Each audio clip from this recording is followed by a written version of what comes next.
કલ્પના ચતુષ્ક વગર ભેષજ કસાય સમૂર્છના સુધી પહોંચી શકે નહીં. હવે અહીંયા આઈધર તમે સહમત હોવા જોઈએ ઓર તમને પ્રશ્ન હોવા જોઈએ. અહીંયાથી સ્નેહ શરૂ થાય છે. લાસ્ટ લેક્ચરમાં આપણે પઠન કર્યું, મહાસ્નેહ સંખ્યા, મહાસ્નેહને શા માટે સ્નેહ અધ્યાયમાં અવલંબિત કરવામાં આવ્યા છે એ સંખ્યા, પ્રવિચારણામાં પછી અન્ય સ્નેહોને કેમ ઇન્ક્લુડ કરવામાં આવ્યા છે એ સંખ્યા. હવે અહીંયા આ સ્પષ્ટીકરણ જોઈએ છે મારે તમારી પાસે. કલ્પના વગર ભેષજ કસાય સમૂચન સુધી ના પહોંચી શકે, ના પહોંચે તો શા માટે? સેશન ઇન્ટરેક્ટિવ રહે એના માટેના પ્રયત્નો તો તમારે જ કરવા પડશે.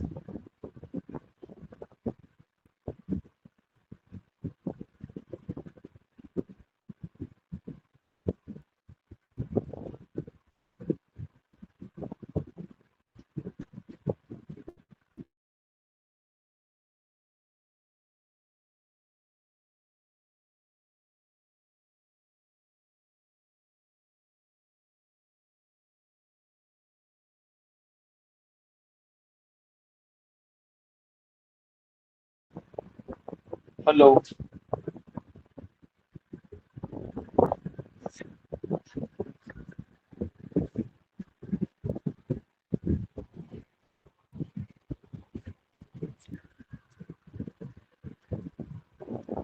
હલો. વોઇસ ક્લિયર છે ને?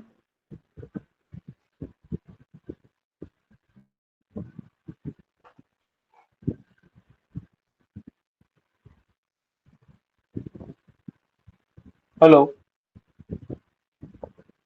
અવાજ આવે છે, અવાજ.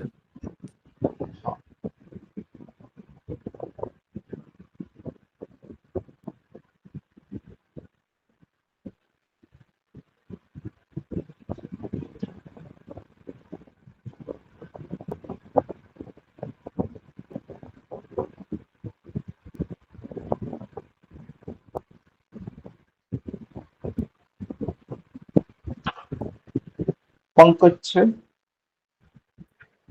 હા બોલો. પંકજ હા તો તું ભાઈ બોલ આમ.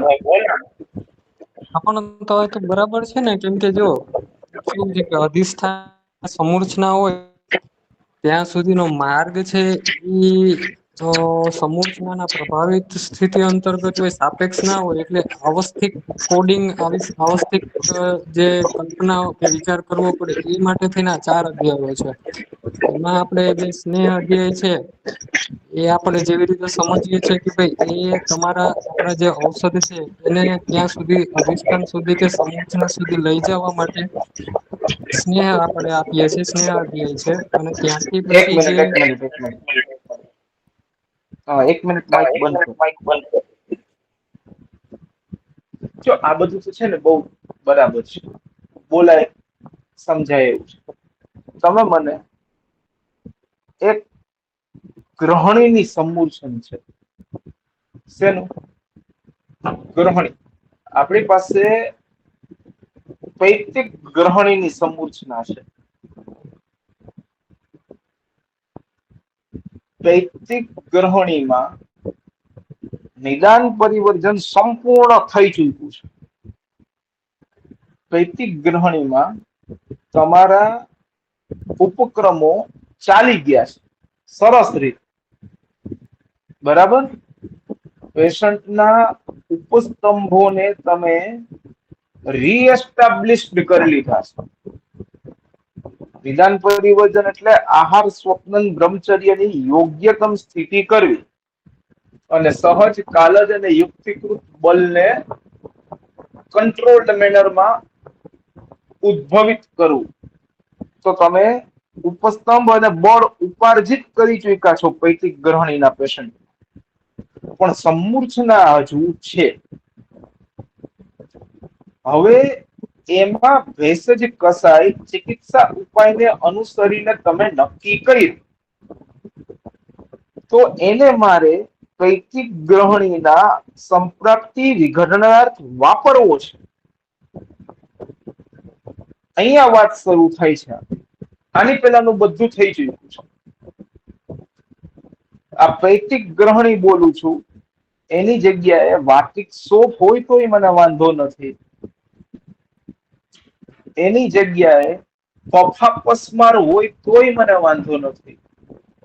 અને એની જગ્યાએ જો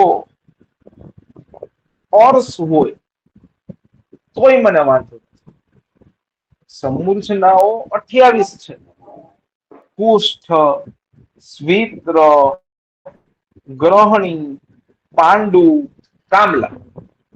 પણ દરેક સમૂર્છનામાં નિદાન પરિવર્જન દ્વારા એસણા, ઉપસ્તંભ અને બળ આપણી ફેવરમાં આવી ગયા છે. પણ સમૂર્છન હયાત છે.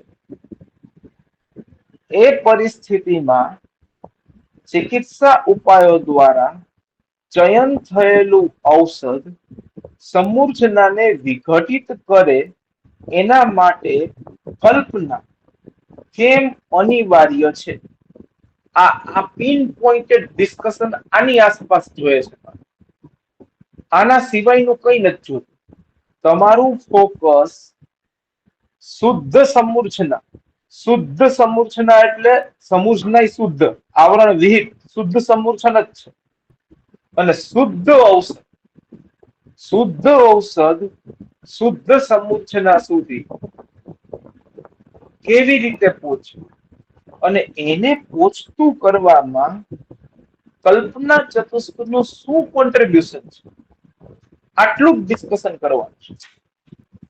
આની પહેલાનું એ બધું જતું રહ્યું, આના પછીનું બધું બાકી છે. આટલી જ રમત છે આપણી અત્યારે આજના દિવસમાં. આ એક જ ક્રિયા અભ્યાસ દરેક શાસિતાના મનોસ્થલ ઉપર પૂર્ણતઃ પ્રત્યક્ષની સ્થિતિમાં અનુભવાવો જોઈએ. બરાબર છે? તો પ્રશ્ન ક્લિયર થયો બધાને?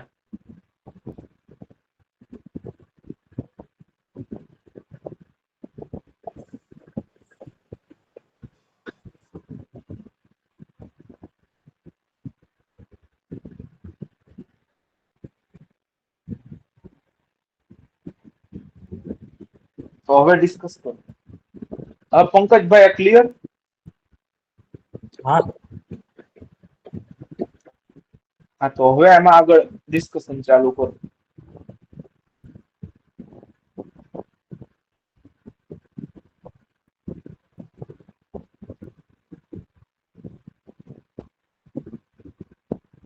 તો આમાં એક વિચાર તો એ કોમન છે કે ભાઈ જે સમૂર્છનાનું આપણે વિઘટન કરવાનું છે એના માટે જે તમારે કસાયત્વની જરૂર પડે, બે કલ્પના જેમ તમે વાત કરી કે એક છે ઈ કસાય કલ્પના કે જે આપણે ભેષજમાં જોઈ ગયા કે જે દ્રવ્યમાંથી કસાયત્વને છૂટું પાડવાની પ્રક્રિયા છે.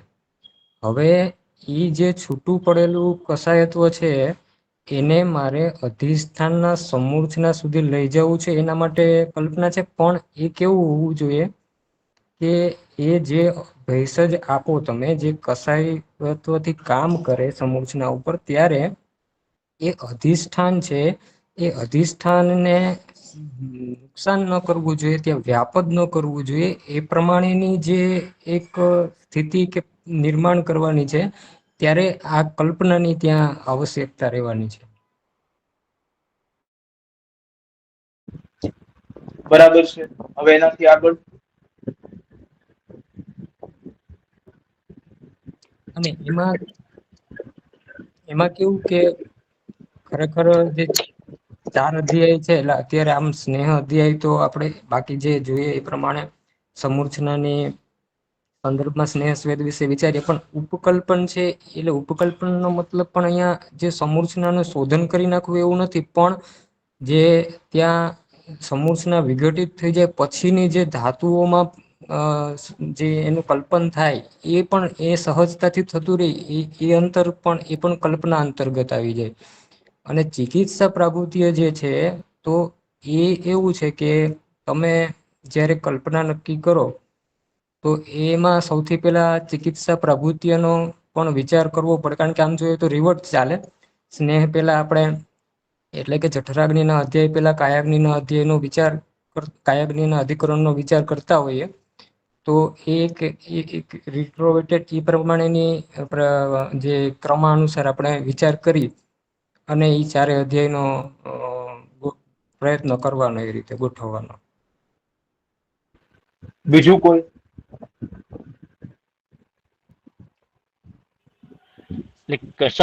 કસાયત્વ અગ્નિની સાપેક્ષ સ્થિતિમાં સ્નેહના માધ્યમથી સમૂર્છના સાથે જોડાશે અને એમાં ફેરફાર કરશે, અને સ્વેદના માધ્યમથી એ અધિષ્ઠાનથી છૂટું પાડશે. એટલે આ બે ન હોય તો સમૂર્છના અધિષ્ઠાનમાં કઈ ફેરફાર ન થઈ શકે. એટલે આ બે અનિવાર્ય છે ઔષધોને જોડાવા માટે અને અધિષ્ઠાનથી છૂટું પાડવા માટે. ઓકે. સ્નેહ ઔષધને સમૂર્છના સાથે જોડે અને સ્વેદ સમૂર્છનાને અધિષ્ઠાનથી વિખૂટી પાડે. તો ઔષધનો રોલ શું?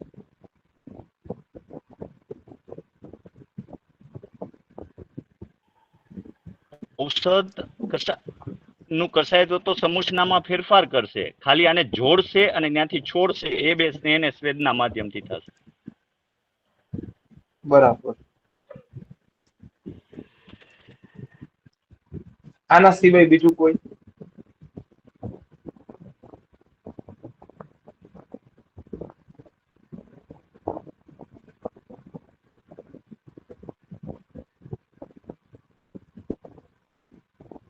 આના સિવાય બીજું કોઈ? ફટાફટ, હવે આપણો ટાઈમ પૂરો થવા આવ્યો.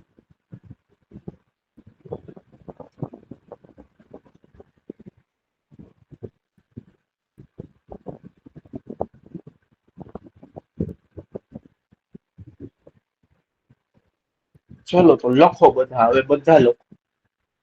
સ્નેહ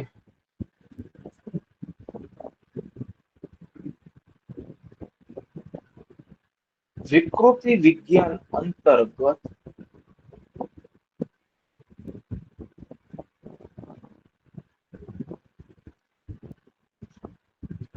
શરીરની એન્ટ્રી છે સમૂર્છના સાપેક્ષ.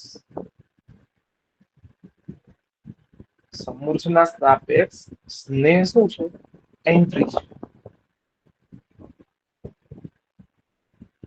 અને સમૂર્છના સાપેક્ષ સ્વેદ એ શરીરની એક્ઝિટ છે.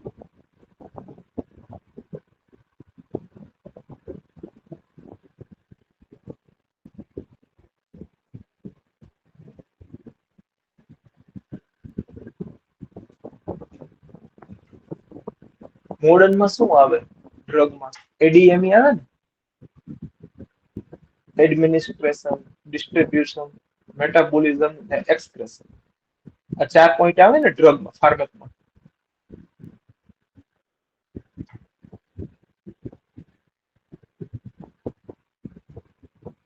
એડી છે ને એ સ્નેહ, એડમિનિસ્ટ્રેશન, ડિસ્ટ્રીબ્યુશન, મેટાબોલિઝમ છે ને એ કસાય છે, અને એક્સક્રેશન છે ને એ સ્વેદ છે. એટલે સ્નેહ એન્ટ્રી હોવાના કારણે આમાશયના માધ્યમથી ઉત્પાદક સ્ત્રોતો સાથે જોડાયેલો છે.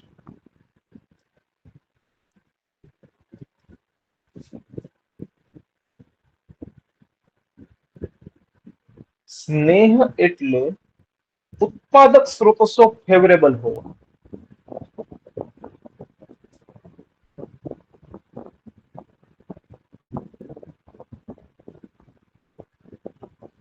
અને સ્વેદ એટલે ઉત્સર્જક સ્ત્રોતો ફેવરેબલ.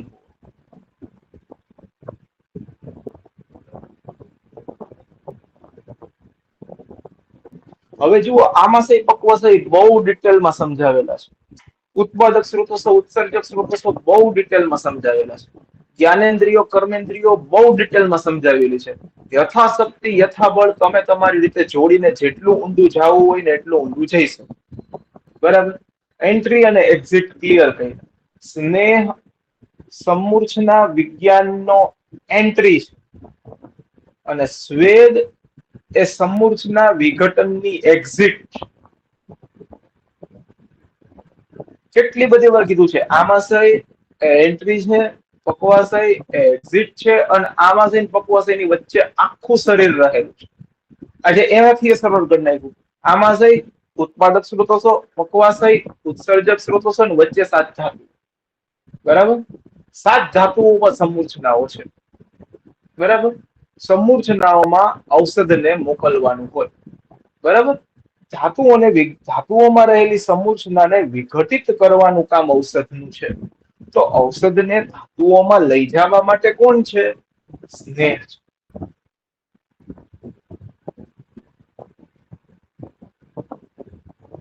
અને વિઘટિત સમૂર્છનાના મળોને લઈ જવા માટે કોણ છે પાછું રિવર્સમાં? સ્વેદ છે.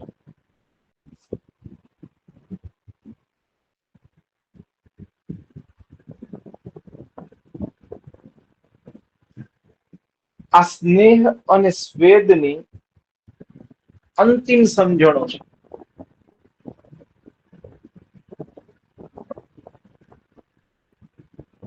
આમાં કઈ વધશે નહીં, આમાં કઈ ઘટશે નહીં.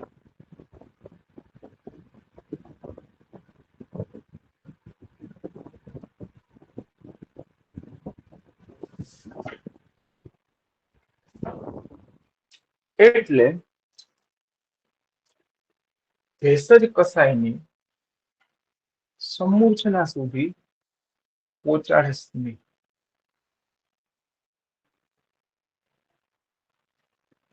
વિઘટિત મળોને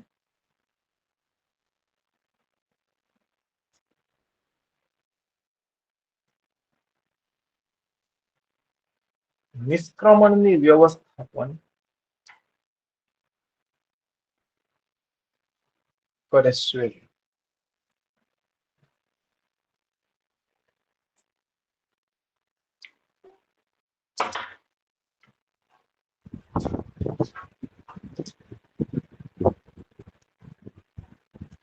આ બંને હાજર હોવા જોઈએ.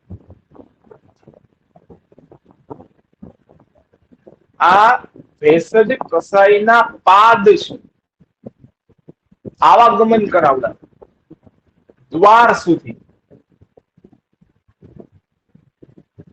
સ્નેહ અને સ્વેદ ઉત્પાદિત હોવા જોઈએ. તો ભેષજ કસાય કાર્મુકત્વમાં પરિણિત થઈ શકે. કસાય હોય ત્યાં કાર્મુકત્વ હોય જ, પણ એને વ્યક્ત કરવા માટે સ્નેહ અને સ્વેદ રૂપી પાદ જોઈએ. જો સ્નેહ અને સ્વેદ રૂપી પાદ કુંઠિત હોય તો કસાયત્વ કાર્મુકત્વમાં રૂપાંતરણ ના થઈ શકે. એટલે ભેષજનું કસાયત્વ છે એ કસાયત્વને ઔચારણ કરવું પડે. ભેષજનું ઔચારણ કરવું. એ ઔચારણત્વ કલ્પના માધ્યમથી થાય. ભેષજની કલ્પત્વથી થાય.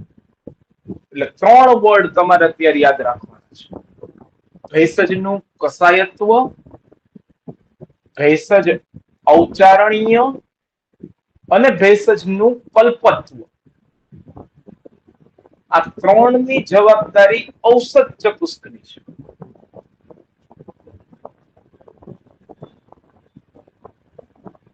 હવે એ ભેષજ ને સમૂર્છના સુધી લઈ જાવ. ભેષજને સમૂર્છના સુધી લઈ જાવ. એને કહેવાય કલ્પના વિધિ. એને શું કહેવાય? કલ્પના વિધિ. હવે એ કલ્પના વિધિ અંતર્ગત 3 શબ્દ યાદ રાખવાના છે. કસાય કલ્પના પ્રથમ,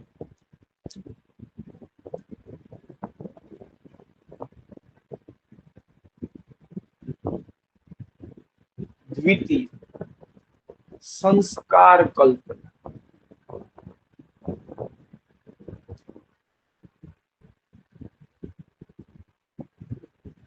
અને તૃતીય સંયોગ કલ્પના.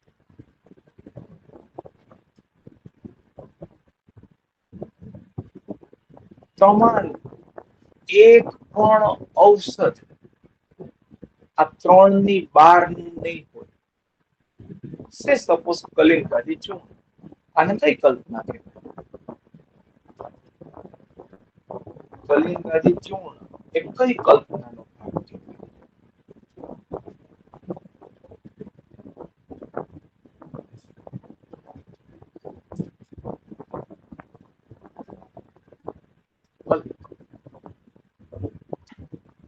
કલિંગાદી ચૂર્ણ કસાય કલ્પનાનો ભાગ કહેવાય. ચૂર્ણ કલ્પની નજીકની વસ્તુ છે. ચૂર્ણ કલ્પના એ કલ્પની નજીકની છે. વૈશ્વાનર ચૂર્ણ કસાય કલ્પનાનો ભાગ કહેવાય.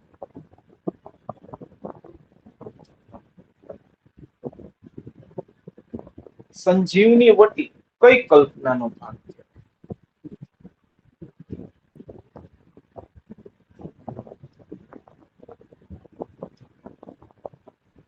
સંસ્કાર કલ્પના. ચિત્રક હરિતકી અવલેખ કઈ કલ્પનાનો ભાગ કહેવાય? સંસ્કાર કલ્પના છે. નાગરાદી કૃત કઈ કલ્પનાનો ભાગ કહેવાય? વિચાર. કૈશોર ગૂગલ કઈ કલ્પનાનો ભાગ કહેવાય? સંયોગી કલ્પના.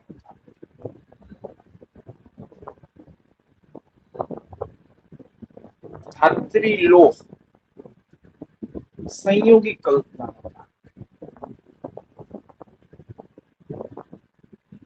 બરાબર.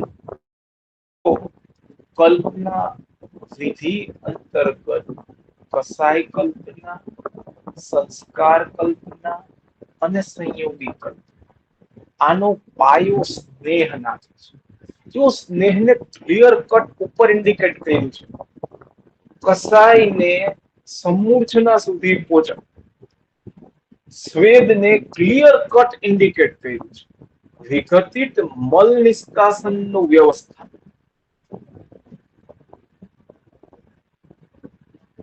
બધી કલ્પનાઓ તમે ગોતી રાખો એકવાર, બધું જોઈ લે, જેટલું જોવું હોય એટલું જોઈ લે. બધી જ કલ્પના, કસાય કલ્પના, આ લખજો, કસાય કલ્પના, અષ્ટવિધ આહાર વિશેષ આયતન, અષ્ટવિધ આહાર વિશેષ આયતન અને સ્નેહ પ્રવિચારણાનું જ સંમેલિત સ્વરૂપ હોય.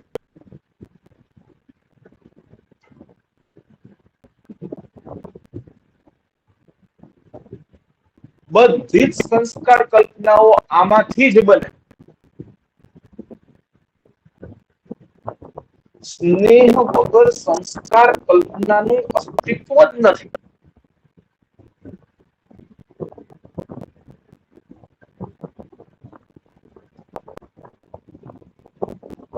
તમે એક વસ્તુ મને કીધું, આપણે ખાઈએ કોઈ પણ વસ્તુ કેવી રીતે ખાઈએ?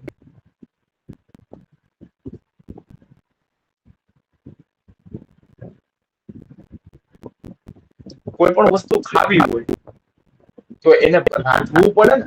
તો રાંધવાની ફંડામેન્ટલ પ્રોસેસ કઈ?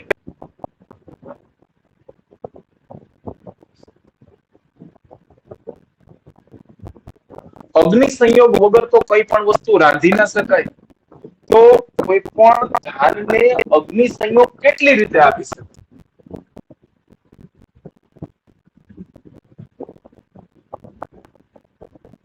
બોલો, 50 જણા છો.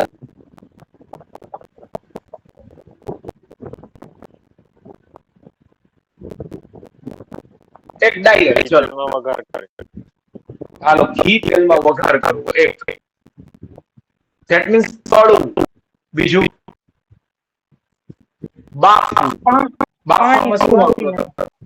પાણીથી બાફી નાખો, ઘી તેલમાં તળી નાખો. ત્રીજું શેકવું. શેક. આ ત્રણ સિવાય બીજો કોઈ રસ્તો છે રાંધવાનો? ત્રણ સિવાય બીજો કોઈ રસ્તો નથી રાંધવાનો.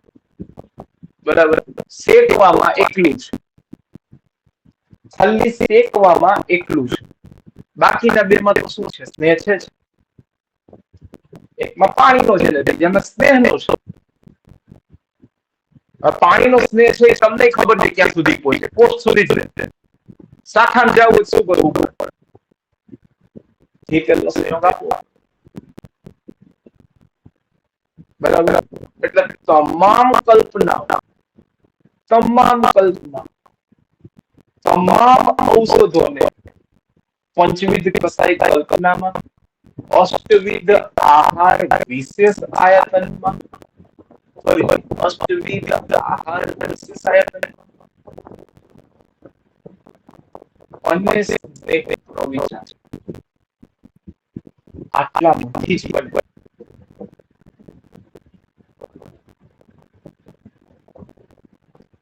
અવલે, વટી, કુટી, જી જોવું એ જોવાનું. બધું જોવા જ માંડો. હવે આખું છે સ્નેહ શું છે? આખું છે.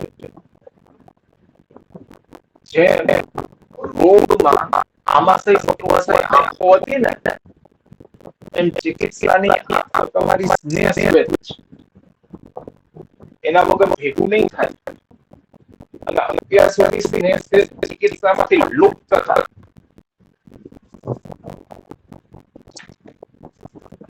શું હતું? ચિકિત્સામાંથી લુપ્ત હતા સ્નેહ સ્વેત.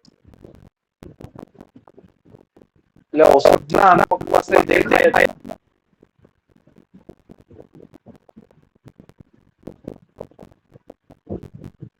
છ નામ તમારા પાસે આવ્યા છે.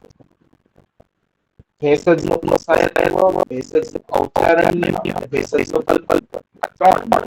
અને બીજા ત્રણ નામ કલ્પના વિધિ અંતર્ગત કસાય કલ્પના સંસ્કાર કલ્પના સંયોગ. આ છ નામ ચિકિત્સાના તમામ સિદ્ધાંતો, ચિકિત્સાના તમામ સિદ્ધાંતો સ્થૂળતમ સ્વરૂપ છે. કેવું? સ્થૂળતમ સ્વરૂપ છે.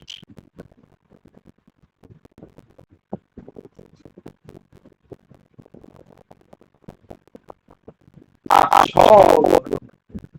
ભેષજ કસાય સમૃદ્ધના સાધિત છે.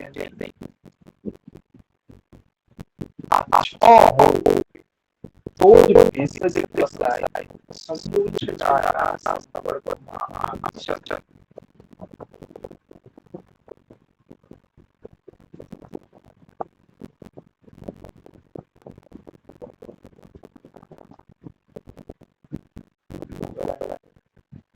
પહેલા પ્રોસેસર સ્થૂલીકરણ છે.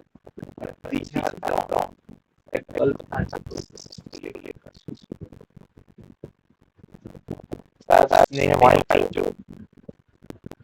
ચતુર્થ કહેવાય.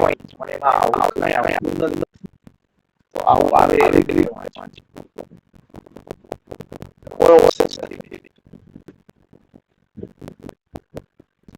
પ્રશ્ન હોય તો જણાવો.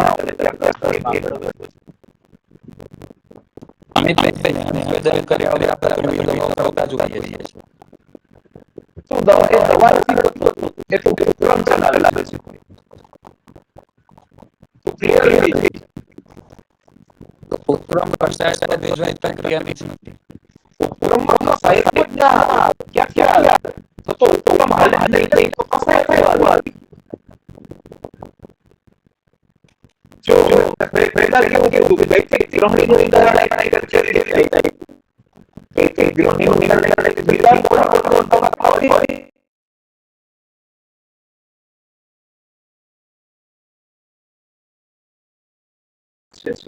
આખા દિવસમાં 6 વખત ઝાડો ઢીલો ક્યારે બંધાયેલો આવે. બરાબર. બાકી બધે સંપર્ક વધીમાં છે. પણ આ જેને છે સમજે છે વિશેષ લક્ષણોમાં કોઈ ફેરફાર થયેલો નથી. તમે શું બોલો છો સ્ટેજ 4 રેસ્ટ કાર્સિનોમા આવો એ પેશન્ટને કોઈ પ્રોબ્લેમ ના હોય કાંઈ બરોબર નથી બધું બરાબર તો દર એક રિપોર્ટ કરાવવાનો નથી પેલા 6 મહિના કરાવવાનો કીધું 6 મહિના કરાવવાનો સારું નીકળી ગયા 12 મહિના કરાવવાનો કીધું 12 મહિના ઓલી તો મને કોઈ પ્રોબ્લેમ નથી મને ભૂખાઈ કર્યો તો આવે છે મને ઊંઘાઈ ગયો તો આવે છે મને જાણવા માટે કોઈ આવી કોઈ પ્રોબ્લેમ નથી આ કે ખબર નથી પડતી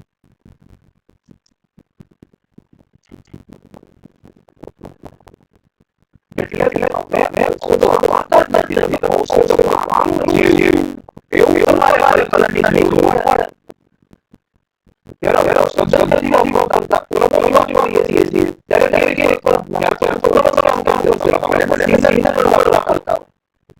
કામ આગળ કરે કામ નહીં કરે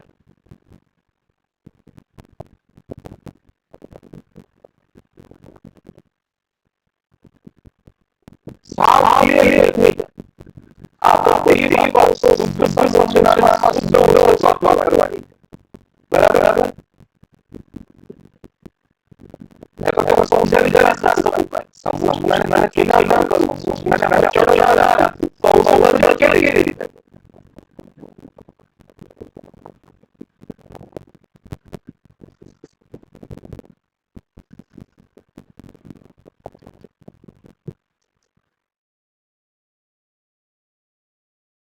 हेलो મને તો એક સજેશન છે એમાં આ જો આ રીતે સમજતા રહીએ કે નહીં એટલે અને એટલે તો પછી સમજવામાં એ રીતે થાય કે એરિટ્રીસ નહીં હોય પછી કસરત તો ત્રણ એક્ઝિટ વેદ અને સમન્વયના શબ્દથી શોધન પોલિસી આપણે પછી સંબંધની વાત કરીએ એટલે આ છે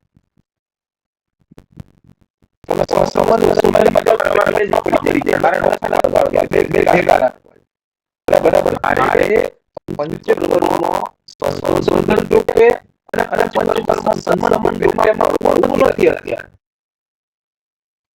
પંચકર્મને પૈસા રાખવું તો તેના પછી એક સિદ્ધાંત છે એ વિકલ્પ મળો કયા વિકલ્પ મળો છે સમુદ્ર વિઘટિત થાય ત્યાં મળો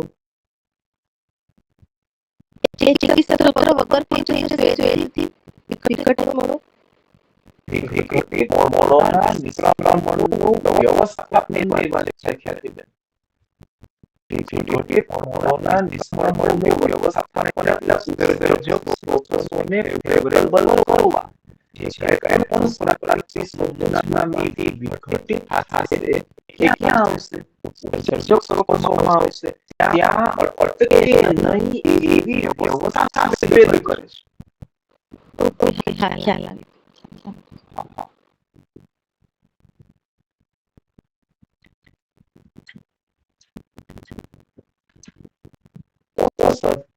ઉત્પાદક શોષણમાં ના અટકે એવું કામ સંવેદન ઔષધ ઉત્સર્જક સ્વરૂપમાં ના અટકે એવું કામ સંવેદન બસ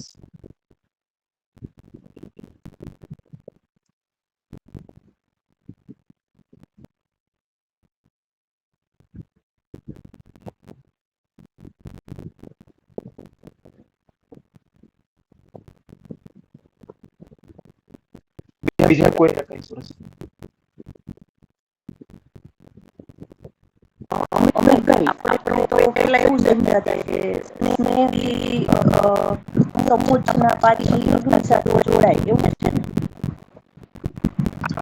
એવું જ છે એટલે ઈ જે ઉત્પાદક સ્ત્રોત સાથે જોડાય એ બધું સમજવાનું હા તો થાય ને સમૂહના સમન્વયતા સાથે જોડવા માટે જટલાલના કામ કરે ને ઉત્પાદક સ્ત્રોતો ત્યાં પહોંચે તો તેને કાઢવાની ઔષધ ત્યાં પહોંચે ઉત્પાદક સ્ત્રોતો ના પહોંચે સ્નેહ વિક્ષેપ હોય તો સમૂહનાની ઉત્પાદક સ્ત્રોતો સાથે આદાન પ્રદાન જ નથી રહ્યું તો પાછું કાઢવા માટે મોકલશો શું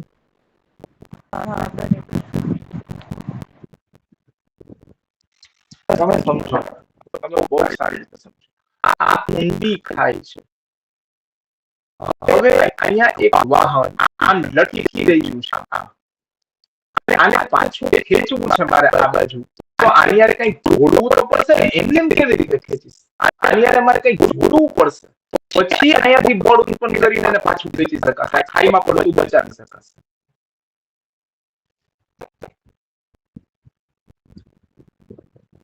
નહીં તો એ વાહન ત્યાં ત્યાં લટકેલું રહેશે. એને ટ્રેક્શન આપવા માટે એની કનેક્ટિવિટી તો આપવી પડે ને. કનેક્ટિવિટી સ્નેહ કે ઉત્પાદક સ્ત્રોત છે.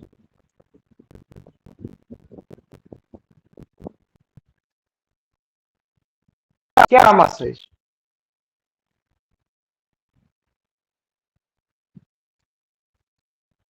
હા, કહી શકાય કે જ્ઞાનેન્દ્રિય છે.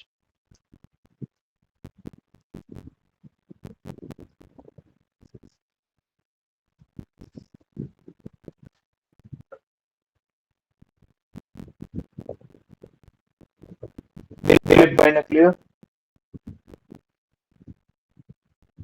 હા, ચિન્મય ને, રુચિતાબેન ને, ધર્મી ને,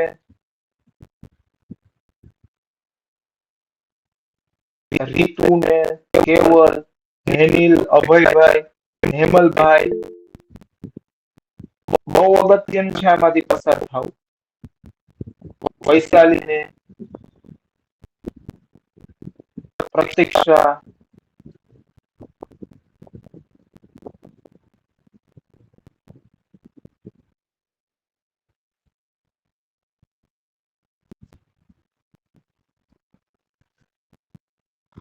હવે સ્નેહ સ્વેદ ને બ્રોડ સ્પેક્ટ્રમમાં ક્લિયર કરીને થાય. આપણે તો ભાઈ જે ખ્યાતિબેને કીધું શોધન કરાવવું, સમન કરાવવું, એમાં મને આવું કઈ દેખાતું નથી. પર્ટિક્યુલર સમનમાં તો કઈ દેખાય જ ના, તો સમનને થોડીક વાર બાઉન્ડ્રીની બહાર રાખી દઈ.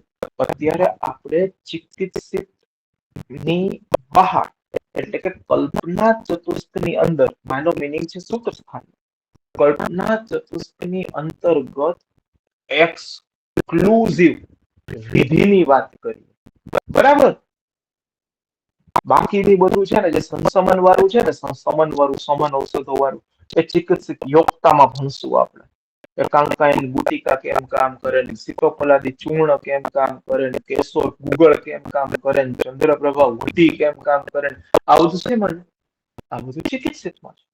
અહીંયા આપણે ખાલી સંશુદ્ધિ સમજીએ, બરાબર છે? અને કોમન સૂત્ર સ્થાનમાં કોમન સંશુદ્ધિ છે, એટલે કઈ માથાકૂટ જ નહીં, મોટી શાંતિ. બરાબર? હવે ઉપક્રમ ચલાવ્યું, અગ્નિ સાપેક્ષ થયું, હૃદય શુદ્ધિ થઈ, ઉદ્ગાર શુદ્ધિ થઈ, કંઠ શુદ્ધિ થઈ, હાસ્ય શુદ્ધિ થઈ. બરાબર? આટલા લક્ષણો તમને જોવા મળ્યા. બરાબર? પરંતુ સમૂર્છના હેમની હેમ છે. સમૂર્છનામાં કોઈ સુધારો દેખાતો નથી. એટલે પેશન્ટને સારું લાગે છે પણ સારું થતું નથી. પેશન્ટના મોસ્ટ ઓફ ધ કન્સલ્ટેશન વખતે આન્સર કેવા હશે? પહેલા કરતા સારું છે પણ દુખાવો તો હજી એમનો એમ છે. પેલા કબજિયાત રહેતી ને, આળસ રહેતી ને, સ્ફૂર્તિ ના રહેતી, મજા ના આવતી, એ બધામાં સારું છે સાહેબ, પણ દુખાવો મારો એમનો એમ છે. એમાં એક નયા બારનો ફાયદો નથી.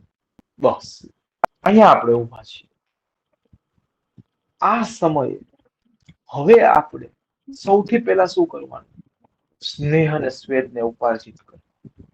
એમાં સ્નેહને ઉપાર્જિત કરવાની વિધિ છે ને, ત્યાંથી આપણો સ્નેહાધ્યાય ચાલુ થાય છે. બરાબર છે? હવે આજે આખી પૂર્વ ભૂમિકા હતી ને, એની અસર મારે તમારા અધ્યાય ઉપર નથી થવા દેવી. આ તો કેવું 150 વર્ષનું જ્ઞાન છે. એને પહેલી વખત સમજતા હોય, પહેલી વખત ભણતા હોય, એની ઉપર હાવી નથી થવા દેવું. એટલે આગળ આપણે જે સ્નેહાધ્યાય વાંચીએ છીએ હવે, કે જે સ્નેહાધ્યાય સમજીએ છીએ, એમાં આ બધું સાયલન્ટ મોડમાં રહેશે. જેમ સમજણ વિકસિત થાય ને એમ અહીંયા જોડવું. જેમ તમારી સમજણ વિકસિત થાય ને એમ અહીંયા જોડવું. આ માળખું છે. બરાબર છે? તમારી બધી સમજણો છેલ્લે આ માળખામાં સમાઈ જશે, પણ એના માટે સમજણ કેળવવી તો પડશે ને. તો સમજણને કેળવવા માટે શું છે? સ્નેહાથી. તમારે અત્યારે એવું નક્કી કરવાનું જ નથી. અત્યારે એવું નક્કી કરવાનું જ નથી. અવર, મધ્યમ અને પ્રૌઢ અત્યારે નહીં, હમણાં નહીં, અત્યારે વાંચો. બરાબર છે? તો આમાં હવે કોઈ આગળ પ્રશ્ન ના હોય તો આપણે અધ્યાય તરફ આગળ ગતિ કરીએ.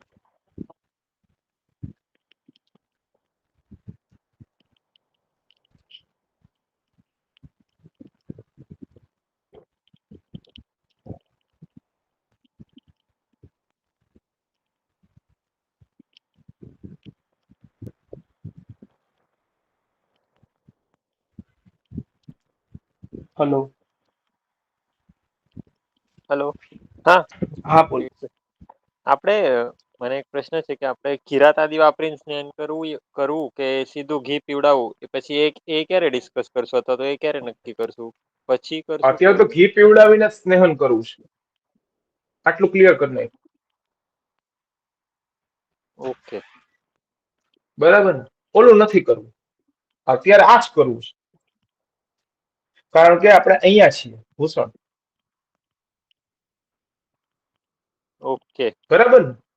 હા, તો પણ એ પછી યોગતામાં આવશે, એટલે એ જ પૂછવું છે મારે. એ તને આવી ગયું છે.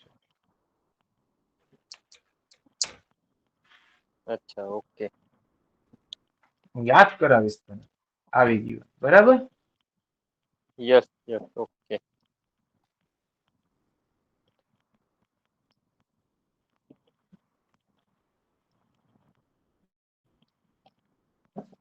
એક મિનિટનો બ્રેક લઈએ પછી ચાલુ કરીએ. હો.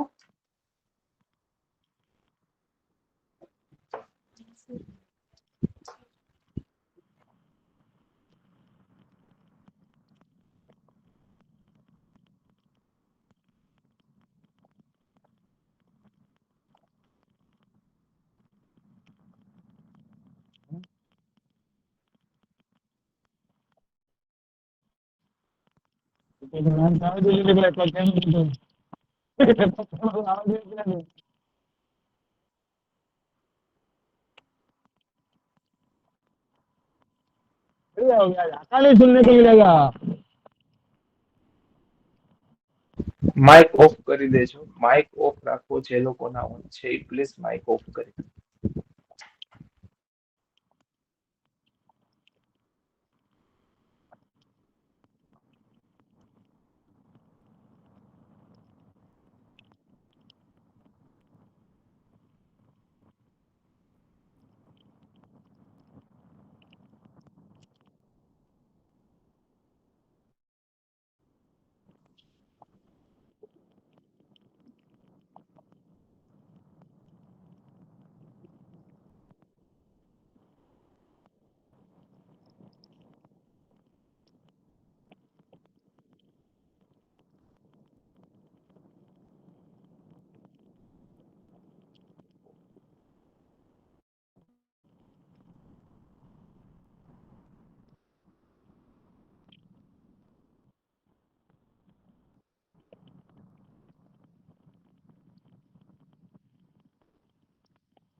હલો, વોઇસ ક્લિયર બધાને? હલો હલો હા હલો. યસ આવે હા છે. હા, તો હવે સ્નેહાધ્યાયને આપણે લાસ્ટ ટાઈમ જે રીડ કર્યો હતો એને એક્સપ્લેન કરવાનું શરૂ કર્યું, બરાબર?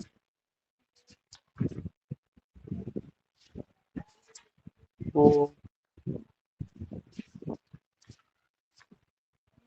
જે સ્નેહ માં આપણે પ્રવિચારણા, ઘૃત, તેલ, વસા અને મજ્જા, આ ચારને જ શા માટે કલ્પના અંતર્ગત સ્નેહમાં સમાવિષ્ટ કરવામાં આવ્યા એની સમજણ લાસ્ટ લેક્ચરમાં આપણે ક્લિયર કરી નાખી. એ અંતર્ગત ઘૃતના, તેલના, વસાના અને મજ્જાના જે ગુણની સ્થિતિ હતી એ ગુણની સ્થિતિ અને કયો સ્નેહ કોના માટે હિતકર છે એ સમજો. કે ઘૃત કોના માટે યોગ્ય સ્થિતિની વાત છે, તેલ કોના માટે યોગ્ય સ્થિતિની વાત છે,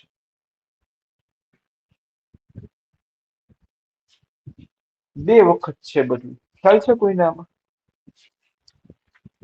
બે વખત છે ને બધું, બે બે ટ્વાઇસ યોગ્ય એ એક ગુણ છે અને એક યોગ્ય છે. આ બે માં શું સમજણ છે તમારી? જણાવો મને.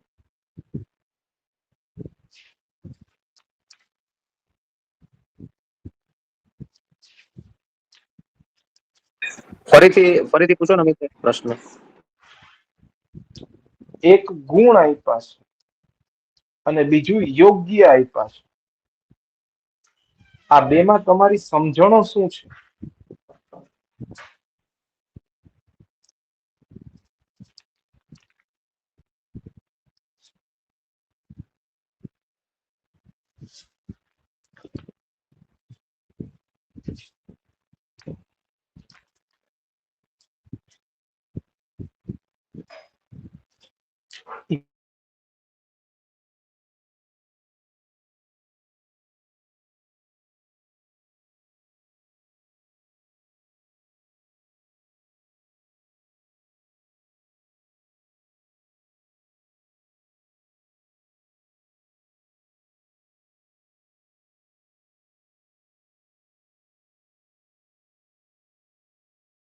એટલે અમિતભાઈ જે ગુણ આપ્યા છે ને એ સ્વસ્થ વ્યક્તિમાં અગ્નિની સાપેક્ષ સ્થિતિએ જે કઈ થાય ને ઈ કહેવાય ને?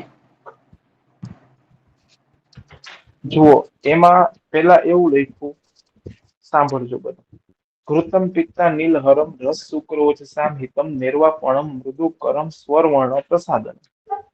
પછી આગળ જાતા એવું લખે, વાતપિત્ત પ્રકૃતયો વાતપિત્ત વિકારેણ ચક્ષુ કામા ક્ષતા ક્ષીણા વૃદ્ધા બાલાસ તથા બલા આયુ પ્રકસ કામાશ્ચ બલસ વર્ણસ્વરાર્થિન પુષ્ટિકામા પ્રજાકામા સોકુમાર્યાર્થિનશ્ચ યે દિત્તિ ઓજ સ્મૃતિ મેધા અગ્નિ બુદ્ધિ ઇન્દ્રિય બલાર્થિન પિબેયુ સત્તિર આત્તાશ્ચ દાહ શસ્ત્ર વિષાગ્નિભિ. એક ગુણ છે અને એક યોગ્ય છે. એટલે સ્નેહન યોગ્ય અયોગ્ય તો પાછા અલગ આપ્યા છે. અહીં ઘૃત યોગ્ય, તેલ યોગ્ય, વસા યોગ્ય અને મજા યોગ્ય. એનો ક્વેશ્ચન કેવો હતો? કેભ્યો કીવ ઇતાશ્ચ, એવો ક્વેશ્ચન હતો ને આખો. કાશ્ચ કેસુ ઉપદિશ્યતે કશ્ચ કેભ્યો હિત સ્નેહ. જે પેલા આપ્યા એ ગુણ છે. ઘૃતના ગુણ કયો? તો ઘૃત છે એ પિત્તા નીલહર છે, રસ શુક્ર ઓજ માટે હિતકારી છે, નિર્વાપણ છે, મૃદુકર છે અને સ્વર વર્ણ પ્રસાદન છે. આ ઘૃતના ગુણ છે. પણ ઘૃત આપવા યોગ્ય વ્યક્તિ કોણ? તો એનો જવાબ છે વાતપીત વિકારી ન હોવાનો. તો આ બેની ક્લિનિકલ સેન્સ કેવી રીતે ડેવલપ કરવી?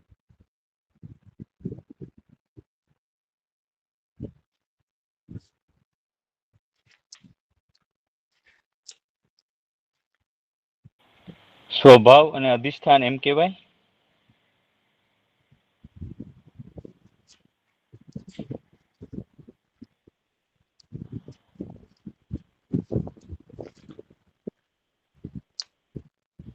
હલો, મને સ્વભાવ અને અધિષ્ઠાન સમજાવો તમારે. જે ગુણ છે એનો સ્વભાવ છે, જેના જે એના માટે યોગ્ય કહેતા એ અધિષ્ઠાન સાથે જોડાશે એવું કહી શકાય. આપણે કેવું કસાયત્વ કીધું ને, હા દ્રવ્યનું ઔષધનું કસાયત્વ, એમ હા આ ઘૃત તેલ વસાને મજ્જાનું કસાયત્વ છે. સ્નેહ સ્વયં શું છે? તો સ્નેહ આ છે. સ્નેહ અંતર્ગત જે ઘૃત છે એ ઘૃતનું પોતાનું સ્વતંત્ર કારમુકત્વ શું? તો ઘૃતનું કારમુકત્વ આ છે. ગુણ. હા, ઓકે. ગુણ. ક્યાંય કોઈ ઔષધના ગુણ એકેય જગ્યાએ નથી. આખી ચરક વાંચી નાખો, એક પણ ઔષધના ગુણ ના આપે.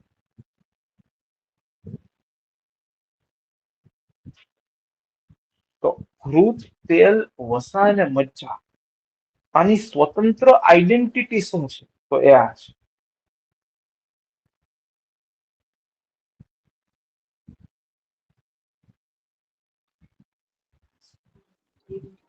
તો જે યોગ્ય છે આનું પરિણામ છે કારમુકત્વનું. યોગ્ય સુધી જઈએ છીએ આપણે, હમણાં યોગ્યમાં જઈએ. હા, તારો પ્રશ્ન ફરીથી બોલ.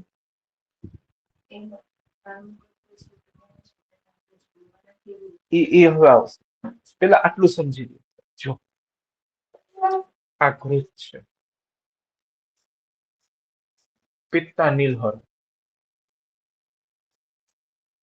પછી પિત્તા નીલહરમ પછી શું આવે? રસ શુક્ર ઓજસા હિતમ.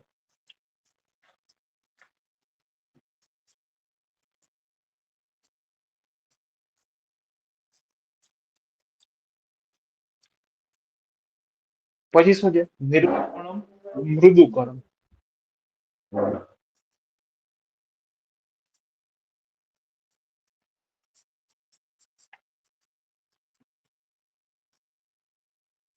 અને આ છે સ્વર વર્ણ રસના. આ ઘૃત છે.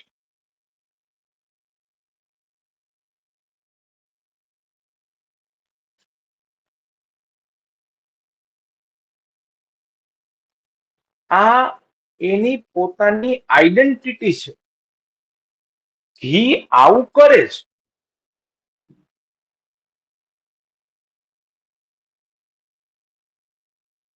ઘી આવું કરે છે, આવું જ કરે. અચળ. હવે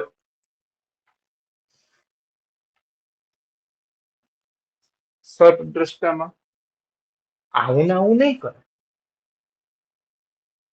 આ બદલી ગયું.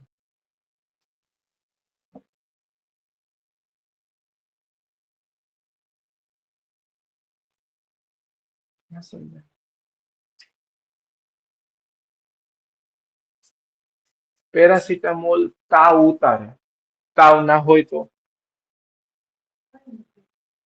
કઈ ના કરે. કઈ ના કરે તો શું કરે?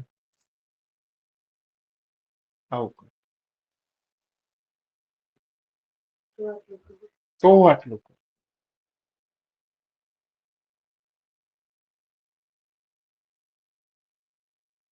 આ ઘીના સ્વતઃ ગુણ છે, સ્વતઃ, irrespective to any kind of pathophysiology. પેથોફિઝિયોલોજીમાં આવું નથી ભાઈ. પણ મારે એવું કેવું, જો આગળ જુઓ તેલમાં કેવું લખ્યું, તેલમાં મારું કઘ્નમ નચ શ્લેષમાં વર્ધનમ, કેવું લખ્યું છે? મારું કઘ્નમ નચ શ્લેષમાં વર્ધનમ બલવર્ધનમ ત્વચ્યમ ઉષ્ણમ સ્થિરીકરમ તૈલમ યોનિ વિશોધનમ. આ એના પ્રકૃતિતઃ ગુણ છે.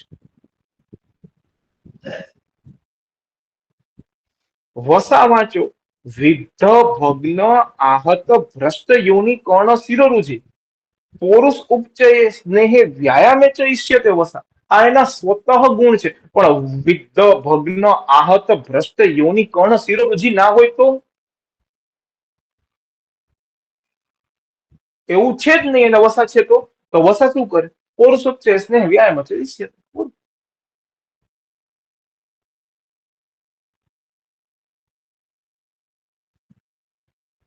આ પ્રકૃતિ છે, સ્નેહની પ્રકૃતિ. હવે આવી પ્રકૃતિ વાળો સ્નેહ વાપરવો ક્યાં મારે? કેનામાં કયો વાપરવો? કોનામાં ઘૃત વાપરવો, કોનામાં તેલ વાપરવું, કોનામાં વસા વાપરવી, કોનામાં મજ્જા વાપરવી, એ સમજાવે છે. એના શ્લોક જોજો તમે. તેલમાં વાંચી છીએ આપણે. તેલમાં પ્રવૃદ્ધ શ્લેષ્મ મેદસ્કા ચલ સ્થૂલ ગલોદરા વાત વ્યાધિભિરાવિષ્ટા વાત પ્રકૃતયશ્ચય બલમ તનુત્વમ લઘુતામ દત્તામ સ્થિર ગાત્રતામ સ્નિગ્ધ લક્ષણ તનુત્વક્યામ યચ કાંક્ષતિ દેહિન. જેને આવો દેહ જોઈએ છે. કૃમિ કોષ્ઠા ક્રૂર કોષ્ઠા તથા નાડીભિ અર્દિતા પીબેયુ શીતલે કાલે તેલમ તેલોચિતાશ્ચય. મજ્જાનો વાત. દીપ્તગ્નયઃ ક્લેશ સહા ઘસ્મરા સ્નેહ સેવિના વાતાર્તા ક્રૂર કોષ્ઠા ચ સ્નેહ્યા મજ્જામાપ્નુ. આવાને મજ્જા આપવી, આવાને વસા આપવી, આવાને તેલ આપવું, આવાને ઘી આપવી, આ કન્ડિશનમાં આ ઔષધ વાપરી શકાય. આ કન્ડિશનમાં આ ઔષધ વાપરી શકાય. ઔષધની પ્રોપર્ટીઝ શું છે? એની આઈડેન્ટિટી છે ને ઓલા એના ઇન્ડિકેશન્સ. બરાબર છે? આ બે વચ્ચેનો ભેદ સ્પષ્ટ હોવો ખૂબ જરૂરી છે.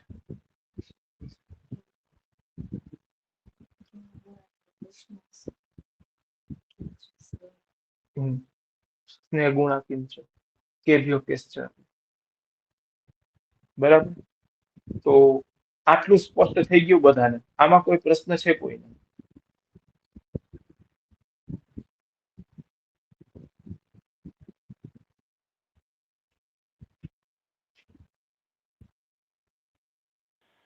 યોગ્ય તો શું થયું? આઈડેન્ટિટી થઈ? યોગ્ય તો જે એનાથી આગળ છે. સ્નેહ યોગ્ય તો હવે આવશે. એટલે તો આ બધી લપ કરું છું. આઈડેન્ટિટી ના ગુણ છે ખાલી. હા, આ પ્રોપર્ટી પ્રોપર્ટી આઈડેન્ટિટી ના ગુણ, આ ત્રણ તો એક થયા દિલીપભાઈ. ઓકે. હજી આ ગુણમાં જ આપણે જાય છે ને? હલો, આ બે તો મેં પૂરા કરી દીધા. તમે આગળ જવા દો તો. એટલે હજી આપણે ગુણમાં જ છે કે યોગ્ય અયોગ્ય પૂરું થઈ ગયું? યોગ્ય પૂરું થઈ ગયું? યોગ્ય પૂરું થઈ ગયું. તો એ શું આવ્યું? પ્રોપર્ટી એવી? પ્રોપર્ટી તો ઓલી જતી રહી. આ ઇન્ડિકેશન છે. હા, ઇન્ડિકેશન આવ્યું. હા, સોરી, હા, બરાબર. હવે યોગ્ય મારો ઇન્ડિકેશન થયું ને? હા હા. ઓકે. હવે મારો પ્રશ્ન એ છે, અહીંયા આ બધું કહી દીધું પછી સ્નેહન યોગ્ય અને સ્નેહન અયોગ્ય આ શું છે? અહીંયા આખી રમત આપણે હવે જોવાની છે. સ્નેહન યોગ્ય એનો પ્રશ્ન વાંચું છું. પ્રશ્ન એને અહીંયા છે. સ્નેહ્યા કેન ચ સ્નિગ્ધાતિ સ્નિગ્ધ અતિ સ્નિગ્ધ લક્ષણો. આ બે માં ભેદ શું? ઘૃત યોગ્ય, તેલ યોગ્ય, વસા યોગ્ય અને મજ્જા યોગ્ય. અને સ્નેહન યોગ્ય અને સ્નેહન અયોગ્ય, આ બે વચ્ચેનો ફરક ખબર પડે ને તો કંઈક અધ્યાયમાં આપણે આગળ ક્લિનિકલ સેન્સ ડેવલપ કરી શકીએ. Otherwise there is no clinical sense in this chapter since beginning.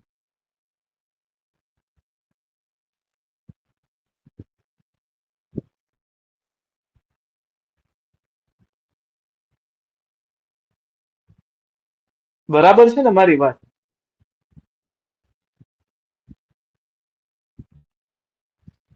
બે ભેદ છે. ફરી વખત નહીં, કન્ક્લુઝ થાય છે, ટાઈમ પૂરો થઈ ગયો. બે ભેદ છે, સ્નેહ યોગ્ય અને સ્નેહન યોગ્ય. આવડો મોટો ભેદ છે. સ્નેહને વાપરવો એનો મતલબ એવું નથી સ્નેહન કરાવો છો. અહીંયા આખું ખોલવાની જરૂર છે. આ સ્નેહ યોગ્ય કીધા છે બધા. આમાં તમે શું કહો છો? પેલી વિચારણા ને બધું ચાલે ને, તો એમાં પછી આપણે એ તો બધું એમાં નથી પડતા, એમાં પડતા જ નથી. હજી તો એ બહુ દૂર છે મારા માટે. અહીંયા છું, સ્નેહ યોગ્ય અને સ્નેહન, આ બેને છૂટા પાડો પેલા તમારા મગજમાં. અહીંયા જે ઘૃત યોગ્ય કીધા ને ક્યાંય કીધું સ્નેહન કરાવવાનું છે? અહીં સ્નેહન સ્ટાર્ટ જ નથી થયું.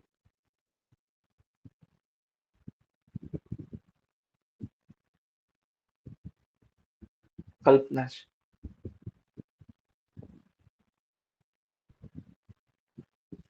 બરાબર છે. સ્નેહ યોગ્ય અને સ્નેહન યોગ્ય. સ્નેહન યોગ્યમાં ચિંતકા છે. અહીંયા ક્યાંય ચિંતક છે? આ પાછી સાબિતી છે કે તમે 1 મહિનામાં સ્નેહાધ્યાય નથી વાંચ્યો. આ તો કેવું ઉપર ઉપરથી ખબર પડે. મેં નથી વાંચ્યો પણ ઉપર ઉપરથી ખબર પડે કે ભાઈ આ ભૂત યોગ્ય થી તેલ યોગ્ય થી ક્યાંય સ્નેહ યોગ્ય આવે છે. આ સ્નેહનની વાત નથી. અહીંયા સ્નેહનની વાત કરતો જ નથી. સ્નેહનની વાત કરે પેલા અધ્યાયના નામમાં સ્નેહન નથી રાખ્યું, સ્નેહાધ્યાય લખ્યું છે. અન કાઢી નાખ્યો. એની મહત્તા તો સમજાય કે સ્નેહ સમજાવે છે, સ્નેહન નથી સમજાવતું. સ્નેહન નથી સમજાવતા, સ્નેહ સમજાવે છે. સ્નેહન તો આનો નાનકડો ભાગ છે. બરાબર? તો આ સ્નેહ યોગ્ય છે. આટલી ખબર પડતા 10 વર્ષ જાય છે દવાખાનું ખોલ્યા પછી કે આ સ્નેહ યોગ્ય છે. અને ત્યાં આ પૂરા થાય પછી સ્નેહન, એટલે પ્રશ્નો વાંચવા જરૂરી છે, પ્રશ્નો સમજવા જરૂરી છે. કયા પ્રશ્નમાં કયો પ્રશ્નાર્થ આવે એ સમજવું જરૂરી છે. પ્રશ્નના ઉત્તર નથી, પ્રશ્નના અર્થ છે. બરાબર? એ સંહિતા છે, એ તંત્ર છે. બરાબર? તો આજનું લઈ જવા જેવું, જે પેલા 150 વર્ષની સમજણો તમને આપી, કલ્પના વિધિ અને ભેષજ ઔચારણીયની, એ અને છેલ્લે આ ઘૃત યોગ્ય એટલે સ્નેહ યોગ્ય છે, તેલ યોગ્ય એટલે સ્નેહ યોગ્ય છે. અને ઘૃતમ પિત્તા નીલહરમ એ ઘૃતની પ્રોપર્ટીઝ છે, એના ગુણકર્મો છે. એનું કસાયત્વ વર્ડ ખોટો છે, કલ્પત્વ વર્ડ સાચો છે, એ કહી દે. બરાબર? પણ એ એની પોતાની આઈડેન્ટિટી છે. બરાબર? અને જે અહીંયા ઇન્ડિકેટર્સ આપેલા છે એ કયો સ્નેહ કઈ દિશામાં યોજી શકાય એની સમજણો આપેલી છે. આ બધું જો ઘી, આ મહિનામાં ઘી પીવડાવવું, આ મહિનામાં તેલ પીવડાવવું, આ મહિનામાં વસા મજા પીવડાવી, ધનની વાત નથી. એ સ્નેહ વાપરવાની વાત છે. ત્યારે કયો સ્નેહ વાપરી શકાશે, એટલે એ લોચા પડે છે, એટલે ક્લિનિકલ સેન્સ જ ડેવલપ નથી થતી. માધવમાં આ કરવાનું, ઓમાં આ કરવાનું, પણ સ્નેહન નથી કરાવવાનું. તારે એમને વાપરવા હોય તો આ ઇન્ડિકેશન છે. બરાબર છે? એટલે એ જેટલો આ અધ્યાયનું કુષ્ઠ હતું ને એ આજે આપણે વિશોધિત કરીને, અધ્યાયમાં આપણું મન છે ને, આપણા ભાષાંતર કરતાઓ, આપણા શિક્ષકો, આપણા મિત્રો, આપણા વડીલો ભયંકર કુષ્ઠ કરે અધ્યાય અંતર્ગત. આ અધ્યાયનો કુષ્ઠ હતો. બરાબર. સ્નેહ યોગ્ય, સ્નેહન યોગ્ય એ ઉપક્રમ નિદાન પરિવર્તન છે. બરાબર છે. એ ભેગું હશે ને એટલે તમને ક્યાંય હવે આ અધ્યાય કદરૂપો નહીં લાગે. આ શું લખે છે એવું નહીં. બરાબર લખે છે. ઉલટાની સ્નેહ દિશામાં તમારા વિશેષ મંતવ્યો, સ્વતંત્ર મંતવ્યો જન્મશે. અને આ અધ્યાયનું નામ સ્નેહન નથી, સ્નેહ છે. એનાથી પણ તમારા ઘણા બધા પિક્ચર ક્લિયર થશે. જો અહીંયા ઉપર શું લખ્યું છે? સ્નેહ શાસિત. બરાબર. તો અહીંયા સુધી રાખીએ આજનો લેક્ચર. નેક્સ્ટ લેક્ચર આપણો તારીખ કહી દે ને મને.